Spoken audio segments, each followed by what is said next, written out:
Isang mapagpalang araw po sa ating lahat. Muli ako si Emmanuel O. Alejandre, and this is my daily devotion for April 3. And for today, we are going to talk about the meaning of Tetelestai, or the final week, in which we will first read John chapter 19, verse 30, na nagsasabing, "When he had received the drink, Jesus said, 'It is finished.'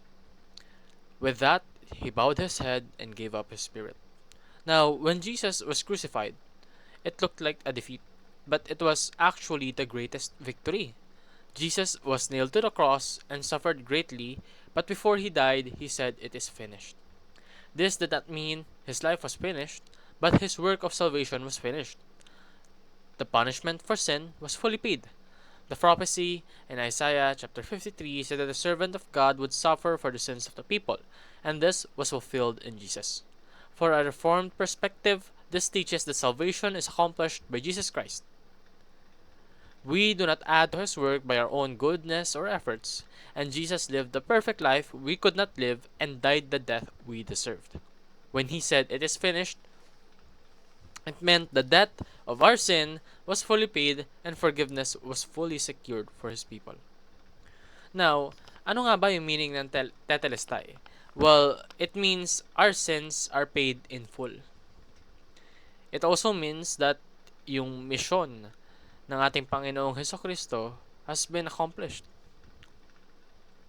Na yung ating mga kasalanan, it's no more. Well, it's still there, but yung parusa na dapat nasa sa atin ay ipinasan na ng Panginoon sa sarili niya. Kumbaga, our yoke was given to Jesus for him to bear. So, this also means that the new covenant has begun. Kumbaga, merong shift after nung pagkamatay ni Hesukristo. Na kumbaga, yung new covenant nandun na isa katuparan na. So, in this scenario, na kung saan natapos na nga yung mission ni Jesus at yung ating mga kasalanan ay nabayaran na, we should remember that Jesus is the one that paid for our sins in full. Siya yung humingi ng kapatawaran para sa ating mga sariling kasalanan. Imagine all of the things that we did wrong.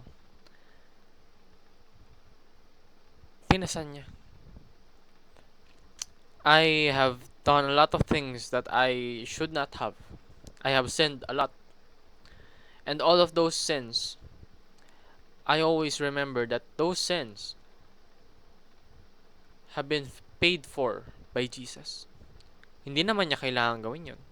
In fact, he had no reason to. The only reason that he had, and that the only reason that he needed, was that he was Jesus. He was God. And he loved us. Therefore, we have been saved through him. So, wala nang ibang pamamaraan pa ng pagliligtas bukod kay Jesus. So, we should rely in the grace of God for salvation. Hindi sa kabutihan ng ating gawa. Hindi sa kung anumang kaya nating gawin sa mundo. Na pagtulong, na pagre-repent. Those are only the byproducts of what Jesus had done. Pero, kahit naman anong gawin natin, hindi naman natin kayang tumbasan yung kasalanan ginagawa natin. We sin every single day of our lives. And if we wanted to actually pay that sin by doing equivalent good works, then we would not be finished. Dahil napakarami nating kasalanan para masabi nating sapat na yung ginawa kong kabutihan para ma-wash out yung kasalanan na yun. Because sin is sin. And sin is disobedience from God. So, even though we try our best to avoid it, we still do it. So what should we do? Well, we should respond to Christ through faithful service. Ito yung sinasabi kong kabutihan. Hindi ka maliligtas at hindi mapapawalang sala yung iyong mga kasalanan dahil meron kang kabutihan na ginagawa. No. Ginawa na yon ni Jesus para sa'yo. You have already been saved. Salvation is already in your palm. As a result, you live for Jesus. Ang kasama na doon, yung paggagawa ng kabutihan. Yun lamang po ang aking daily devotion. Maraming salamat sa pakikinig. Pagpalain po tayong lahat and let us all give glory to God.